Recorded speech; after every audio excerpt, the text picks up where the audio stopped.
What's something you learned that instantly made you reevaluate your entire life or perception of the world? I spent my entire high school life convinced everyone was judging my clothes, my hair, every awkward thing I said. During a particularly mortifying speech class where I completely fumbled, I noticed something. Out of the corner of my eye, a friend was picking at a loose thread on his pants, another was sketching in his notebook, and most looked half asleep. The realization hit me. They were all wrapped up in their own worlds, their own insecurities. Nobody cared about my minor public humiliation nearly as much as I did. That day, a massive weight lifted. My biggest shock after college wasn't the job market. It was realizing adults don't actually know what they're doing. I always imagined there was a secret club of grown-ups who had all the answers, a hidden rule book. Then I got into my first real apartment, had to deal with taxes, car repairs, and making significant life choices. Everyone I asked for advice seemed to be making it up on the fly, just like me. It wasn't comforting, it was terrifying at first. But then, liberating. We're all improvising, and that's okay. I used to work for a brilliant, highly successful executive. Rich, powerful, influential. Everything society tells you to strive for. One evening, I saw him after hours. He was alone in his huge, sterile office, meticulously polishing his own trophy.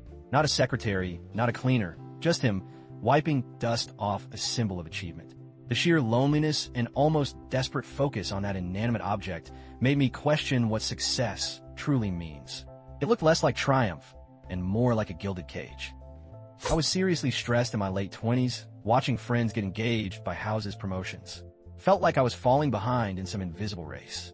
Then I overheard a stranger in a coffee shop telling her friend, "Comparison is the thief of joy, and your timeline is entirely your own invention." It was like a splash of cold water. There's no universal rubric for life achievements. Suddenly, the pressure to conform vanished. My journey is mine, and there's no right or wrong pace. I learned about the statistical probability of my own existence. Not just my specific parents meeting, but their parents and all the billions of specific random chance events that had to align perfectly for me to be born. The number is so astronomically small, it's basically zero. We are, each of us, a cosmic lottery win beyond comprehension. Suddenly, my petty, everyday worries felt microscopic. To simply exist, to witness, to feel, it's an unbelievable privilege. Every day is a miracle I barely deserved. My therapist introduced me to the concept that the average person doesn't exist. I was obsessing over my perceived shortcomings, always comparing myself to what I thought was the norm. Average income, average number of friends, average career path. She explained that average is a statistical construct, a mathematical midpoint, not a real human being. There's no person who perfectly embodies all averages.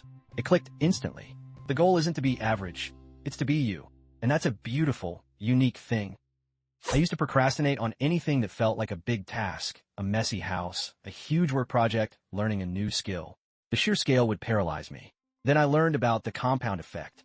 Instead of tackling the whole mountain, commit to 5 to 10 minutes a day or 1% improvement. Don't clean the house, just load the dishwasher. Don't write the report, just draft one paragraph. The cumulative effect is staggering, making impossible goals achievable, one tiny, consistent step at a time. It changed my entire approach to life. I took a month-long digital detox. No news, no social media. Before that, I was genuinely convinced the world was a horrible, irredeemable place, constantly anxious and angry from all the doom scrolling. When I came back, I saw the same headlines but with fresh eyes. The problems are real, yes. But the sheer volume and intensity of negativity I'd been exposed to online was not an accurate reflection of reality. Most people are just living their lives, finding small joys. The internet amplifies outrage. It doesn't always reflect truth. I always thought self-made millionaires were relentless hustlers, starting with nothing. Then, I read an article breaking down the actual demographics and sources of wealth. Turns out, a huge percentage received substantial family wealth or had parents who paid for their degrees/housing. My perception of the American dream shattered. It's often less about pulling yourself up by bootstraps and more about having a significant ladder to begin with, hidden in plain sight.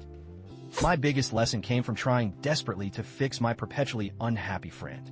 For months, I'd offer solutions, pep talks, even paid for a therapist. Nothing stuck. She'd just find new things to complain about. I finally realized some people fundamentally prefer to be miserable or at least to externalize problems without seeking real change. You can't care more about someone's happiness than they do, and that's okay. I used to panic about every minor health symptom, constantly Googling worst-case scenarios and bracing for the end. Then I stumbled upon a podcast explaining how incredibly resilient the human body actually is. Our evolutionary biology is designed to shrug off far worse than a headache or a minor ache. My anxiety was creating far more stress than any benign sniffle. Most of the time, your body just needs to be left alone to do its job. I spent my 20s obsessed with external validation, chasing likes, promotions, and compliments. I worked myself ragged for recognition, always feeling empty even after achieving it. A mentor simply said, "Validation is an inside job." It hit me like a ton of bricks. No amount of applause can fill a void within. True peace comes from quiet self-acceptance, not from the fleeting approval of others. I always admired people who seemed to have it all figured out: flawless careers, perfect relationships, unshakable confidence. Then, I started working in a corporate environment with very senior people. Behind closed doors, they'd admit to imposter syndrome, marital issues, or sheer panic. The illusion crumbled.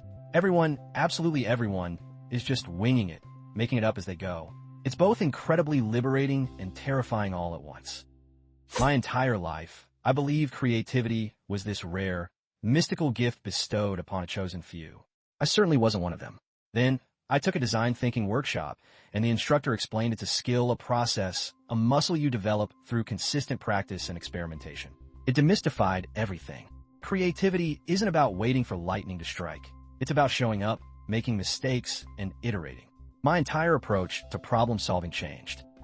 I was obsessed with optimizing every single aspect of my routine, chasing peak productivity and efficiency. My mornings were timed to the minute, meals prepped, social interactions scheduled. I was objectively successful, but constantly exhausted and stressed. One day, I just skipped my entire morning routine and went for a spontaneous walk. The world didn't end. I learned that sometimes the most optimized life is simply allowing for unplanned, imperfect human moments.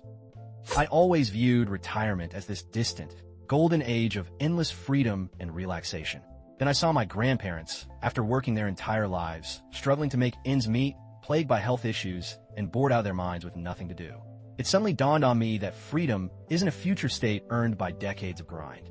It's about designing your current life to have meaning and autonomy before time or finances inevitably run out. I used to meticulously curate my entire life for an imagined audience.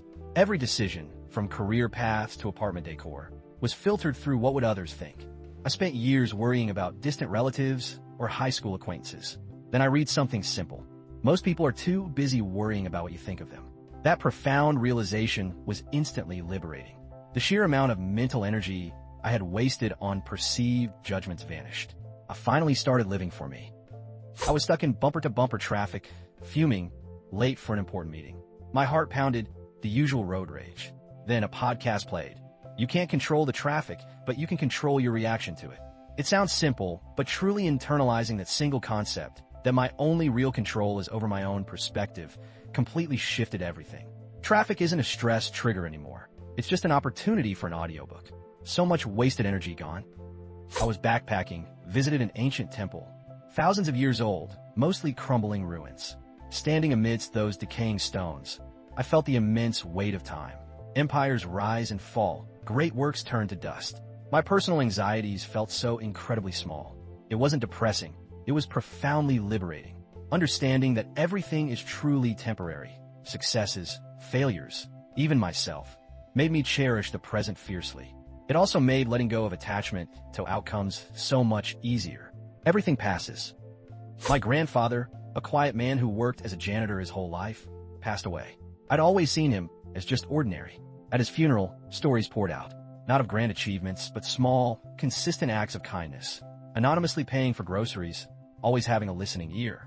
I had equated heroism with big public deeds, realizing that true, lasting impact often comes from a lifetime of unnoticed, selfless gestures by ordinary people completely redefined what I admired and aspired to be. It humbled me deeply. I was having an absolutely terrible day, spiraling. Walked into a coffee shop, ordered my usual, barely made eye contact. The barista, noticing how rough I looked, just quietly slid an extra pastry over with a soft, "Hang in there." No big deal to her. But that tiny, unsolicited act of kindness completely stopped my downward spiral. It wasn't the pastry, it was the human connection. I realized how powerful and easy it is to ripple kindness, and now I actively look for chances to be that barista. I hit my late 20s and started feeling immense pressure about where I should be in life. Friendships splintering over marriage/baby timelines, comparing career trajectories. This nagging feeling I was behind. Then I read about people changing careers at 50, starting families at 40, traveling at 70. It hit me. Most timelines are completely arbitrary social constructs. Life isn't a linear race with strict checkpoints. It's a marathon with infinite detours. My panic about being behind simply evaporated. What a relief. For years, I chased promotions, bigger salaries, the corner office dream. My definition of success was purely external. Titles, money, prestige. I finally achieved a leadership role, more money than ever. And I was utterly miserable, working 70 hours, stressed, no time for anything else. It took burning out to realize my success definition was dictated by society, not myself. I quit, took a pay cut for a job I actually liked, and rediscovered genuine joy. True success isn't external. It's what fulfills you. I used to judge people harshly, especially those struggling with addiction or poverty. My worldview was very individualistic. I believed it was purely bad choices or lack of willpower. Then, I took a sociology course focused on systemic injustice, generational trauma, and economic inequality. Understanding those massive, invisible forces shaping people's lives completely shattered my naive judgment. Empathy isn't just a feeling. It's a deep understanding of context. My entire perception of individual responsibility and the world itself shifted. I always trusted my eyes implicitly. Then I stumbled upon the straw man argument illusion, where your brain literally sees a person who isn't there in a specific drawing, or the auditory looming illusion, where a static sound played repeatedly starts to sound like it's approaching. It hit me then. My brain isn't just interpreting reality, it's actively creating it, filling in gaps, making assumptions. My objective perception is a deeply personal, constructed experience. Suddenly, I started questioning everything I thought I saw or heard. Learning German was tough, but learning the concept of schadenfreude blew my mind. Before, I only had a vague, guilty sense of enjoyment at others' misfortune. But having a word for it, a shared cultural understanding, legitimized an emotion I thought was uniquely dark in me. It showed me how language doesn't just describe reality. It shapes it, gives form to feelings and experiences. It instantly made me wonder what other subtle nuances I was missing, simply because my native tongue had no single label for them. For years, I believed real change required grand gestures, big diet overhauls, massive career leaps. I was always chasing a dramatic pivot. Then I read about the compound effect, not just financially, but in everything. Walking an extra 10 minutes a day, reading one chapter, learning one new word. Over a year, it's transformative. I realized my entire life was a collection of micro-decisions, and the true power lay in consistency, not intensity. My whole approach to progress flipped. Tiny steps became monumental. I was watching a documentary about deep-sea ecosystems, specifically how thermal vents support entire communities completely cut off from sunlight. They thrive on chemosynthesis. It wasn't just cool science. It shattered my simplistic food chain understanding. The sheer diversity, the unexpected ways life finds to connect and sustain itself, made me feel incredibly small, yet utterly part of something vast. We're all just intricate biological processes reacting to circumstances, completely interconnected in ways we can barely grasp. I'd always try to shield myself from any discomfort. My life goal was smooth sailing. Then I experienced a truly profound loss, an event that ripped through my carefully constructed world. In the depths of that grief, something shifted. I wasn't just surviving. I was understanding things I couldn't have otherwise. Empathy, resilience, the preciousness of connection. That pain, once my greatest fear, became a brutal but invaluable teacher. I now see difficulties as grim opportunities for unparalleled growth. I consider myself a critical thinker until I started actively testing my social media algorithms. For a week, I deliberately clicked on news sources I disagreed with, watched videos from opposing political viewpoints. My feed freaked out. It started showing me content from all over, exposing the subtle but pervasive way my initial choices had walled me into a comfortable, confirming echo chamber. It was like I'd been living in a curated dream, realizing how easily my worldview had been built by code, not my own inquiry.